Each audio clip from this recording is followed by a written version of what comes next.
মালদার হরিশ্চন্দ্রপুর ২ নম্বর ব্লকের মালিওর এক গ্রাম পঞ্চায়েতে ব্যাপক দুর্নীতির অভিযোগ ঘিরে তীব্র উত্তেজনা তৈরি হয়েছে। পঞ্চায়েতের বিভিন্ন উন্নয়নমূলক প্রকল্পের কোটি কোটি টাকা আত্মসাতের অভিযোগে কাঠগড়ায় তৃণমূল প্রধান এবং তার পরিবার। নিরপেক্ষ তদন্ত ও দোষীদের গ্রেপ্তারের দাবিতে সরব হয়েছে স্থানীয় বাসিন্দা থেকে শুরু করে বিরোধী দল বিজেপি। অভিযোগকারীদের দাবি, সরকারি অর্থ আত্মসাৎ করে প্রধান নিজের বাড়িতে একটি বিলাসবহুল ফার্ম হাউস নির্মাণ করেছেন। এছাড়াও ১০০ দিনের কাজ, পঞ্চদশ অর্থ কমিশনের প্রকল্প, রাস্তা নির্মাণ, community toilet, solid waste management এবং কমিউনিটি হল সহ একাধিক উন্নয়নমূলক প্রকল্পে ব্যাপক অনিয়ম হয়েছে বলে অভিযোগ। তাদের আরও দাবি, প্রধানের ছেলে ফিরোজ খানের নামে থাকা ঠিকাদারি লাইসেন্স ব্যবহার করে অধিকাংশ প্রকল্পের কাজ বরাদ্দ দেওয়া হয়েছে, যার মাধ্যমে স্বজন পোষণ করে সরকারি অর্থ আত্মসাৎ করা হয়েছে। স্থানীয় বাসিন্দা শরীফুল ইসলাম, মাসুদ আলম এবং শফিকুল ইসলামের অভিযোগ, ১০০ দিনের কাজের প্রায় ১,৮০,০০,০০০ টাকা এবং পঞ্চদশ অর্থ কমিশনের প্রায় ৭০ লক্ষ টাকা প্রধানের ছেলের অ্যাকাউন্টে ঢুকেছে। তাদের আরও দাবি, প্রধান একজন মহিলা হলেও বাস্তবে পঞ্চায়েতের প্রশাসনিক কার্যক্রম পরিচালনা করেন তার স্বামী আব্দুর রহমান। এমনকি প্রধানের স্বাক্ষর জাল করে বিভিন্ন আর্থিক লেনদেনও করা হয়েছে বলে অভিযোগ। সরকারি প্রকল্পের অর্থ ব্যবহার করে প্রধানের বাড়িতে বিলাসবহুল ফার্ম হাউস নির্মাণ করা হয়েছে বলেও তারা দাবি করেন। অভিযোগকারীরা জানান, তৃণমূল সরকারের আমলেও একাধিকবার প্রশাসনের কাছে অভিযোগ জানানো হলেও কোনো পদক্ষেপ নেওয়া হয়নি। তাই এবার নিরপেক্ষ তদন্তের মাধ্যমে প্রকৃত তথ্য প্রকাশ, দোষীদের বিরুদ্ধে কঠোর আইনানুগ ব্যবস্থা এবং প্রয়োজনে গ্রেপ্তারের দাবি জানিয়েছেন তারা। বিজেপি এই ঘটনার বিরুদ্ধে সরব হওয়ার পাশাপাশি প্রশাসনিক তদন্ত করে দোষীদের গ্রেপ্তারের দাবি করে। তবে প্রধান মোসাম্মদ সেতারা খাতুন এবং তার স্বামী আব্দুর রহমান সমস্ত অভিযোগ সম্পূর্ণ অস্বীকার করেছেন।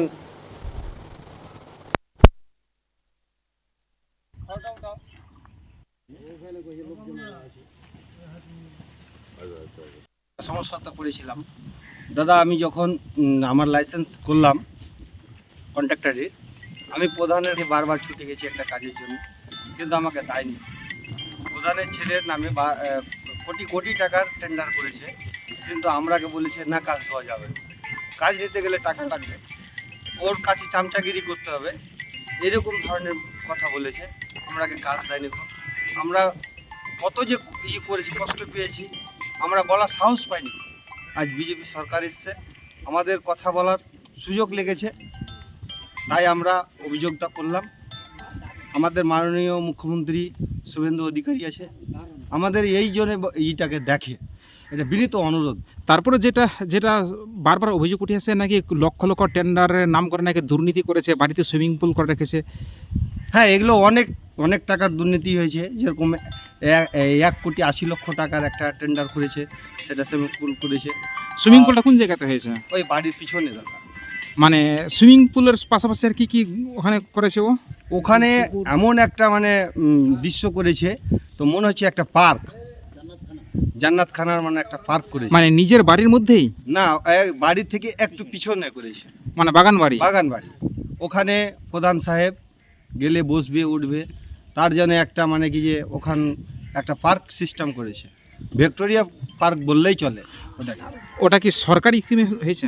হ্যাঁ, সরকারি স্কিম থেকে হয়েছে। মানে এলাকার সবাই জানে যে ওটা সরকারি ফান্ডে টাকাই? হ্যাঁ, সরকারি ফান্ডে। কিন্তু আমি প্রধান টেন্ডারটা ওর বেটার নামেই ধরালছে, ফিরোজ খান নাম আছে। মানে সেটা তাহলে পুরোপুরি তাহলে অবৈধ বা ইল্লিগাল ভাবে করেছে? হ্যাঁ, ইল্লিগাল।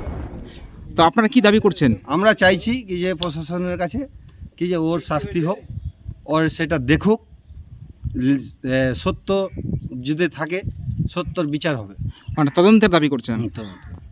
আপনার নাম? আমার নাম সাদ্দাম হোসেন, বাড়ি পিপলতলা।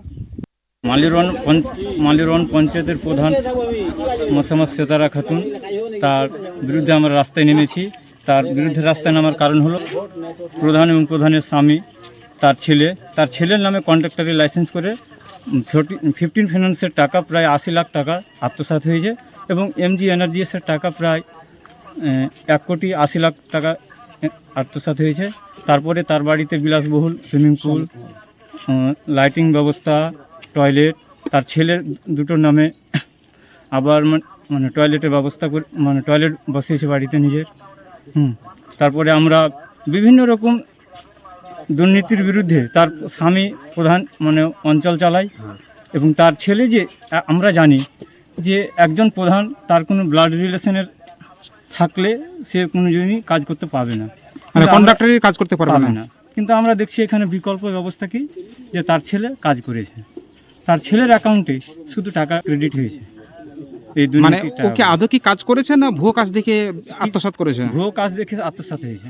এটা কি সরকারি ফান্ডের টাকায়? সরকারি ফান্ডের টাকায় সুইমিং পুলটা আছে, একদমই তার বাড়িতে রয়েছে। তার বাড়িতে রয়েছে। আর কি কি দুর্নীতি রয়েছে সেই প্রধানের বিরুদ্ধে? প্রধানের বিরুদ্ধে আবাস যোজনার টাকারও কিছু দুর্নীতি আছে আমাদের। তারপরে ওই তারা যারা পাওয়ার যোগ্য তাদের পায়নি।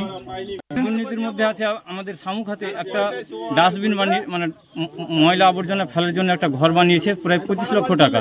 সেখানে 10 ফিট চওড়া, 15 ফিট লম্বা হবে সেই ঘরটি। মানে কত এরকম কত টাকার মনে হতে পারে ওই কাজটা? 25 লাখ টাকা প্রায়। 25 লাখ টাকা কাজ দেখিয়েছে ওটা? হ্যাঁ, ওগুলো দুর্নীতি আছে, মানে জায়গা আছে রাস্তাঘাটে। তো কত বছর ধরে এই দুর্নীতি করে আসছে? প্রায় 8 বছর ধরে। মানে গত টার্মে প্রধান ছিলেন? হ্যাঁ, গত টার্মে প্রধান ছিল, এবারে এখনো বর্তমান রয়েছে। প্রধান আছে। কোন দলের প্রধান রয়েছে? টিএমসি সরকারের ছিল, এখনো টিএমসি সরকারি প্রধান রয়েছে। এখন রানিং আছে। এখন আমরা প্রতিবাদ, মানে এই যে একটা রাজ্য সরকার ছিল, যে এই রাজ্য সরকারের বিরুদ্ধে আমরা কেউ কথা বলতে পারেনি মন খুলে মানুষের বিরুদ্ধে। তো এখন পালা বদল হয়েছে বলে আমরা মানে মানুষের অভিযোগগুলো করার সুযোগ এসেছে। তো অভিযোগ করেছেন প্রধানের নামে? প্রধানের নামে বিডিও অফিসে অভিযোগ করা হয়েছে, থানায় করা হয়েছে, তারপরে এসডিও, ডিএম। কোনো তদন্ত শুরু হয়েছে? কোনো তদন্ত শুরু হয়নি এখন পর্যন্ত। তো এই যে সরকারের যে কোটি কোটি টাকা আত্মসাৎ, আপনারা কি দাবি করছেন এটা কেন এখন? তার দৃষ্টান্তমূলক আমরা শাস্তি চাই। আপনার নাম? আমার নাম শরীফুল ইসলাম, বাড়ি? সিসাতলা। প্রধানের বিরুদ্ধে অভিযোগ, আমাকে মার্শাল দেবো বলে 30,000 টাকা নিয়েছে। আমাদের গ্রামে অনেক লোকের কাঠমুড়ি নিয়েছে ঘর দেবো বলে। হ্যাঁ, মার্শাল দেবো বলে আমার একটা কাকাতো ভাইয়ের কাছে 30,000 টাকা নিয়েছে। এখনও মার্শাল টার্শাল কিছু দেয়নি। কতদিন আগে টাকাগুলো নিয়েছিল? মোটামুটি হয়ে গেল 7-8 মাস হয়ে গেল। তো টাকা ব্যাক দিয়েছে? না, টাকা ব্যাক দেয়নি। আমি বলছি এই মার্শাল দেবো, তো ও তো প্রধানই থাকবেন, তো ও মার্শাল দিবে কোথা থেকে? হ্যাঁ, টিএমসির তো খেলা শেষ। এখন তো বিজেপি সরকার, বিজেপির সব কিছু বিজেপির, যেহেতু ওদের কোনো ক্ষমতা নেই। আর আমাকে টুপি পরাচ্ছে যে এই দিব 30,000 টাকা নিয়েছে। আমার কাকাতো ভাইয়ের কাছে 30,000 নিয়েছে। আর অনেক লোকের কাছে 8-10 হাজার করে নিয়েছে যে ঘর দিব, হ্যাঁ, পাকা বাড়ি দিব, বাংলা আবাস যোজনা। তখন তো বাংলা আবাস যোজনা ছিল, এখন হয়েছে তোমার প্রধানমন্ত্রী আবাস যোজনা। এই বলে সব টাকা নিয়েছে আমাদের পিপল গলাতে কালেকশন করে। এখন কি দাবি করছেন? এখন আর রীতিমতন শাস্তি দাবি করছি, তাকে যাতে পুলিশ অ্যারেস্ট করে। প্রধানমন্ত্রীর কাছে, মুখ্যমন্ত্রীর কাছে আমাদের আবেদন যে তাকে অবিলম্বে গ্রেপ্তার করা হোক। আর জোর করে অনুরোধ করছি প্রধানমন্ত্রী এবং শুভেন্দু অধিকারীর কাছে, এবং আমাদের যে পঞ্চায়েত মন্ত্রী আছে দিলীপ ঘোষ, ওনার কাছে আমরা আবেদন করছি যে তাকে যাতে অবিলম্বে কাকে গ্রেপ্তার দাবি করছেন? অ্যারেস্ট করা হোক। কারে গ্রেপ্তারের দাবি রহমান করছেন? প্রধান এবং তার স্ত্রী সেতারা বিবি। রহমান প্রধানই এই অঞ্চলটাকে চালাতো, সেতারা বিবি যেত না পঞ্চায়েতে। কোন পঞ্চায়েতের প্রধান রয়েছে? মালির ওয়ানের প্রধান। তো প্রশাসনের কাছে এবং মুখ্যমন্ত্রীর কাছে কি দাবি করবেন আপনারা? প্রশাসনের কাছে এবং মুখ্যমন্ত্রীর কাছে দাবি করছি তাকে অবিলম্বে অ্যারেস্ট করা হোক। আপনারা তো অভিযোগ করেছেন, তদন্ত শুরু হয়েছে? তদন্ত এখনও শুরু হয়নি। আমরা বিডিও সাহেবকে দিয়েছি, এসডিওকে দিয়েছি, প্লাস ডিএমকে দিয়েছি, এসপিকে দিয়েছি। এখন পর্যন্ত তার কোনো তদন্ত হয়নি। অবিলম্বে তাকে তদন্ত করে তাকে অ্যারেস্ট করা হোক। আপনার নাম? আমার নাম আব্দুল আজিজ, বাড়ি পিপলতলা। প্রথমত বলে রাখি, সরকার চেঞ্জ হয়েছে। এখন বর্তমানে বিজেপি সরকার। বিজেপি সরকার মূল শর্ত হচ্ছে জিরো টলারেন্স।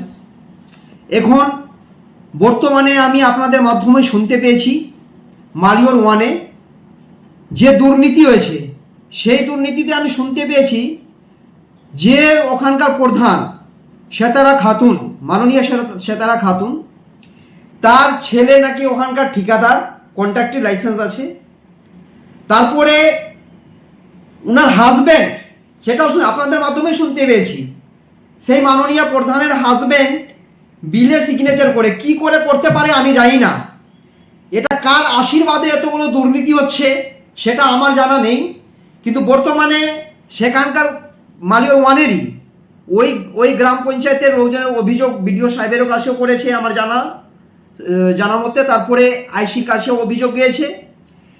এই অভিযোগগুলো আগামীতে ডিএম এর কাছেও যাচ্ছে, তারপরে পঞ্চায়েত মিনিস্টারের কাছেও যাবে।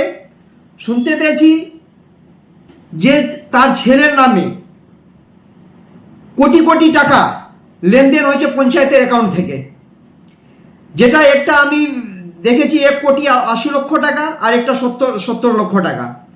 তারপরে শুনতে পেয়েছি ওর বাড়িতে বিলাসবহুল যে ফার্ম হাউস, এগুলো আসে থাকে একটা গ্রাম পঞ্চায়েতের মেম্বার, এগুলো আসে কোথায় থেকে?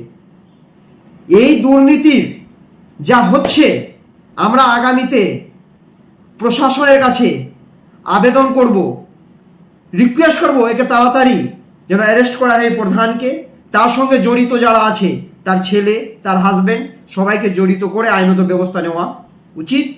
এটা আমি প্রশাসনের কাছে আবেদন করব, রিকোয়েস্ট করব। আগামী থেকে আরও এই জন্য, এই দুর্নীতির জন্য আরও আন্দোলন আমরা শুরু করব। পার্টিটা হচ্ছে জালিয়াতি, জালিয়াতির উপরেই পার্টির পিলারটা হচ্ছে জালিয়াতি। আমরা এর আগেও শুনতে পেয়েছি বিধানসভাতে জালিয়াতি সই, উপর থেকে নিচ অবধি, বিধানসভা থেকে নিয়ে পঞ্চায়েত পর্যন্ত শুধু জাল সই।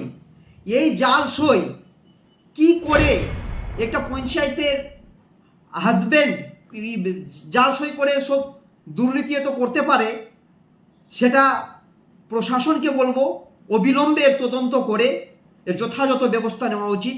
তারপরে এই পঞ্চায়েতের সাধারণ মানুষের কোটি কোটি টাকা তছরূপ করে বাড়িতে যে ফার্ম হাউস এরা তৈরি করছে, এই ফার্ম হাউস এরা নিজের বিলাসবহুলের জন্য, নিজের সুখ সুবিধার জন্য এরা আর্থিক তছরূপ করে, সাধারণ লোকের টাকা আর্থিক তছরূপ করে নিজের সুখ সুবিধা ভোগ করছে এরা।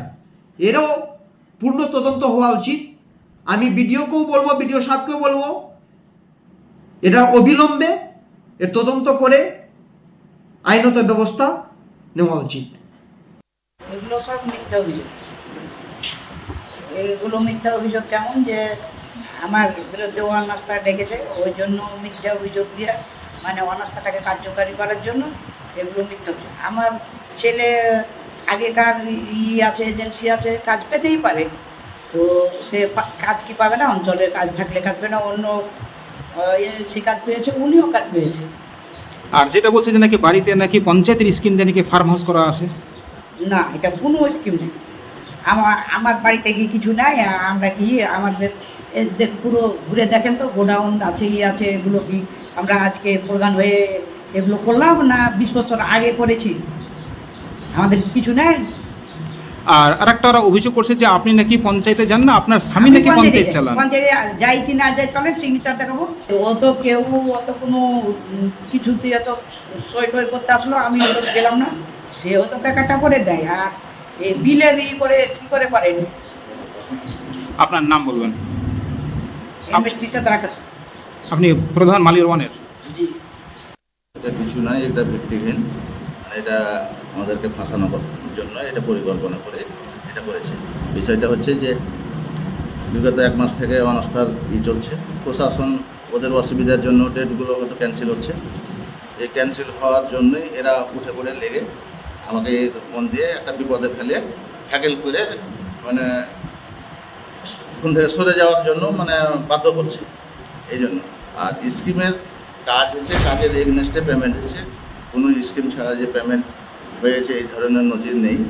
এনআরজিএসের যেটা আছে, এনআরজিএসের কাজ হয়েছে, পেমেন্ট হয়নি, কিছু 50% এফটিও হয়নি, এফটিও যেগুলো হয়েছে সেগুলো ফিল্ড ভেরিফিকেশন করছে। কাজ ছাড়া আমাদের কোনো পঞ্চায়েতের ইন্টার পঞ্চায়েতের আন্ডারে জালিয়াতি নেই এই ধরনের, এটা সম্পূর্ণ ভিত্তি। যেটা বলছে যে নাকি পঞ্চায়েতের ফান্ডের টাকা, ফিটমেন্টের টাকা দিয়ে নাকি আপনি বাড়িতে ফার্ম হাউস করেছেন। না, ফার্ম হাউস কেন, ফার্ম নিজের হাউস, নিজের ঘর করা আছে, মানে আমার মানে একটা গোডাউন টাইপের স্টোর রুম আছে, বসার জন্য একটা। তো ওটা কি কোনো পঞ্চায়েতের ফান্ড থেকে করা? পঞ্চায়েতের। আর বলছে যে আপনার ছেলে নাকি কন্ডাক্টারি করে, আপনি কি নাকি সমস্ত কন্ডাক্টারি আপনার ছেলেকে পাইয়ে দেন? আমাদের জিপিতে 40 থেকে 45টা এজেন্সি আছে, এজেন্সির মধ্যে ও একটা আগে থেকে এজেন্সি করে। ও হয়তো যে হিসেবে কাজ হয়, ইয়ারলি কাজ হয়, ইয়ারলি হিসেবে একটা অনুপাতে হয়তো ওরাও কাজ পায় এজেন্সি হিসেবে, ওই হিসেবে ওরা কাজ করেছে। ওরা সেপারেট পরিবারে থাকে, সেপারেট, ওটা এজেন্সি হিসেবে ওরা ওদের রুল হিসেবে কাজ পেয়েছে, কাজ হিসেবে কাজ করেছে। না না, চেপে আমরা সহযোগিতা, আমরা হয়তো সহযোগিতার জন্য মাঝে মাঝে যাই। আর এমনি শারীরিক অসুবিধার জন্য হয়তো ওরা মহিলা মানুষ কম যায়, মিটিং টিটিং যেভাবে হয় এগুলো তো যাই, অসুবিধা নেই। মাঝে মাঝে হয়তো আমরা যাই, পঞ্চায়েতে সবসময় একই রকম কাজ চলে না, যখন